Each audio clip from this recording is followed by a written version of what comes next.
ეს არის აბსოლუტურად უპასუხისმგებლო განცხადებები, როდესაც ხელისუფლება ნაცვლად იმისა, რომ ჩაუღრმავდეს სად იყო შეცდომები დაშვებული, რა იყო მიზეზები აი ესეთი ინტენსიური და მასშტაბური საპროტესტო გამოსვლებისა, საკუთარ თვითკრიტიკულად მიუდგეს და ბატონ შალვა, მე მხედველობაში მქონდა ის განცხადება, რაც სტრასბურგის სასამართლოსთან და კერძო საკუთრების დაცვის მხრივ მთავრობის პოზიციასთან უკაცრავად, მე უბრალოდ ვერ მივხვდი ეთერს არ უყურებ და ამიტომ დიახ, რაც შეეხება ევროპის სასამართლოს განცხადებას, ეს არის ძალიან უპასუხისმგებლო განცხადება, მე მოვისმინე განათლების მინისტრის განცხადება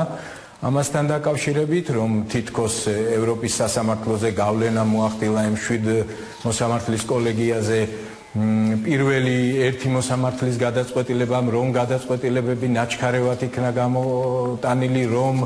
აპოკალიფსი დაუხატეს რუსთავი ორის წარმომადგენლებმა და ამან განაპირობა ასეთი გადაწყვეტილება. ეხლა ეს არის შეურაცხყოფელი ევროპული სასამართლოს მიმართ. არ შეიძლება ესე მიდგომა, ვინაიდან ევროპის სასამართლომ ჯერ ერთი ის ვადები იყო დაცული სწორედ, რომელიც დროებით ღონისძიების გამოყენებისთვის არის, ის სწორედ რომ სწრაფად უნდა მომხდარიყო და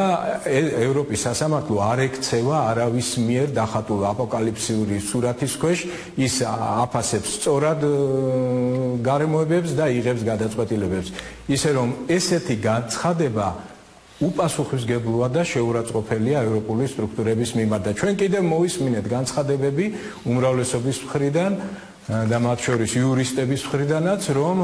ევროპის სასამართლოს გადაწყვეტილება არ განაპირობებს ადგილობრივი სასამართლოს გადაწყვეტილების გადასინჯვას. ესეც არასწორია, როგორც სამოქალაქო საპროცესო კოდექსი, ისე სისხლის სამართლის საპროცესო კოდექსი ითვალისწინებს ნორმებს, სადაც პირდაპირ არის მითითებული და გათვალისწინებული, რომ ევროპული სასამართლოს გადაწყვეტილება წარმოადგენს ერთ-ერთ იმახალ გარემოებას, ახლად გამოვლენილ გარემოებას, რომელიც სწორედ განაპირობებს ადგილობრივი სასამართლოს გადაწყვეტილების გადასინჯვას და ამის მაგალითები ჩვენ პრაქტიკაშიც გვაქვს. ისე რომ იმის მცდელობა, რომ ევროპის სასამართლოს გადაწყვეტილებას როგორმე გვერდი აუარონ, ესეთი მცდელობები ჰქონდა და განახორციელა რუსეთმა და მე ხედავ ტენდენციას სამწუხაროდ, რომ თითქოს ჩვენი ხელისუფლება მზად არის დაემსგავსოს რუსეთს საერთოდ. ბათუმში განვითარებულ მოვლენებზე გადავიდეთ, ბატონ შალვა, თუ შეიძლება იურისდიქციიდან გამოსვლას. ბათუმის მოვლენებზე გადავიდეთ, თქვენ გააკეთეთ განცხადება, რომ პროცესი ინსპირირებული იყო უცხო ქვეყნის სპეცსამსახურების მიერ, შესაძლოა და რომ პროცესები იყო მართული. თქვენ რა გაძლევთ ამისი თქმის საფუძველს? იცით, მე დაბეჯითებით ვთქვი, რომ ამას ვერ ვიტყვით, მაგრამ ამის თქმის და ასეთი ფიქრის საფუძველი გვაქვს. საფუძველი არის ორი პირადად ჩემთვის. ერთი ის თუ როგორ მოხდა, რა ფორმით განხორციელდა ეს საპროტესტო აქცია. ხომ აი ესეთი აგრესიული ფორმა ჩვენ გვინახავს, მე 90-იანი წლებიდან ალბათ ყველა სერიოზული გამოხატულება რაც იყო პროტესტის უშუალო მონაწილედ შემსწრევარ და არასოდეს ესეთი აგრესიული ფორმა, ესეთი ცეცხლსაკიდებული მანქანები, დამტრეული მინები და ასე შემდეგ, ესეთი რამ საქართველოში არ გვინახავს. ეს რაღაც გარედან მოწოდებული ის არის სცენარი, ეს ერთი და მეორე თავისთავად აი ის რაღაც მინიშნებები, მოტივაციები თითქოს იქ შეურაცხყოფას აყენებდნენ აჭარის მოსახლეობას, ბათუმის მოსახლეობას, მათ უწოდებდნენ აი რაღაც ეთნიკური კუთხით თითქოს თათრებს, თურქებს და ასე შემდეგ, არ ვიცი ხა რელიგიურზეც თუ იყო მინიშნება, აი ეს ყველაფერი გვაფიქრებინებს, ეს ძალიან გავს რუსულ ნარატივს. ჩვენ გვაქვს სამწუხაროდ ამის გამოცდილება უკვე ორ ჩვენს რეგიონში, ეს არის ცხინვალის რეგიონი და აფხაზეთი, სწორედ ეთნიკურობის, კუთხურობის, აი ამის ბოროტად გამოყენებით, იქ არასწორი მესიჯების მიწოდებით გამოიწვიეს იქაც მღელვარება. უცხოელ სპეცსამსახურებმა რა თქმა უნდა მოახერხეს ეს, მე არ გამოვიწყალო გარკვეულ პირების დიახ დახმარებით ზოგიერთის და შემდეგ აი აქ არის ხელისუფლების პასუხისმგებლობა. ბატონ შალვა, აი აქ თქვენ კითხოთ, ან თქვენ პრესასთან განაცხადეთ, რომ ეს აირიდოს ბატონ შალვა, თქვენ პრესასთან განაცხადეთ, რომ აქციას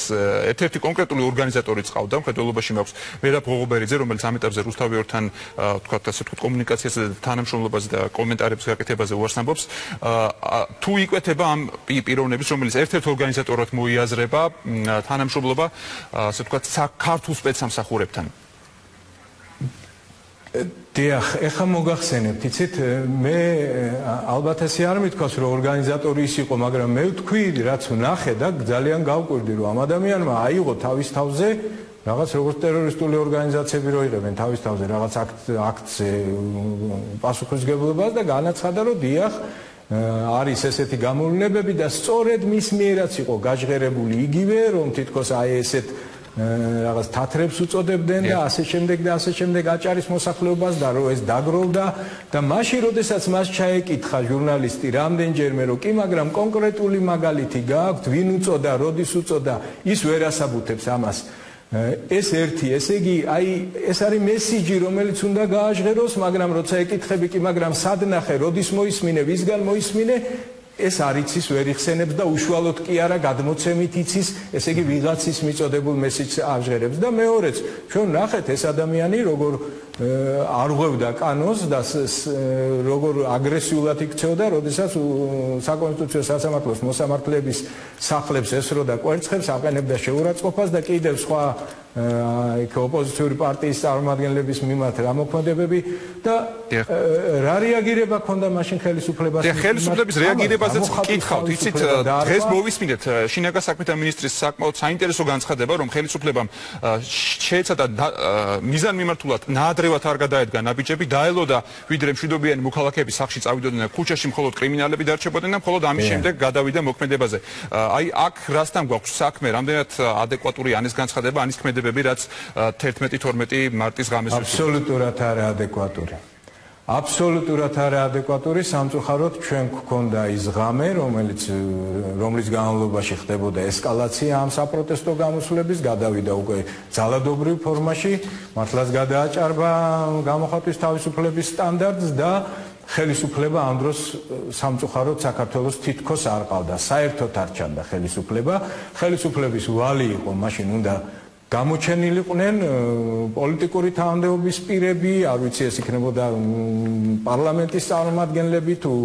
შესაბამისი მინისტრები თუ ასე შემდეგ და ასე შემდეგ, ისინი უნდა უშუალოდ ჩართულიყვნენ ამ სიტუაციაში, უნდა მისულიყვნენ პროტესტის გამომხატველ ადამიანებთან, მოესმინათ, რა სიტყავს ეს ხალხი, რას აპროტესტებს, შეძლების დაგვარად, შესაძლებლობის ფარგლებში რაღაცის დაკმაყოფილება მაშინვე უნდა დაწყებულიყო, რაღაცაზე დაპირება გაცემულიყო, ანუ მართვადი უნდა გახადოს ამ დროს ხელისუფლებამ პროცესი, დავანებოთ თავი, ეს იყო ინსპირირებული, ეს იყო სპონტანურად წარმოშობილი, მაგრამ ხდება ძალადობრივი ფორმას იღებს პროტესტის გამოხატულება.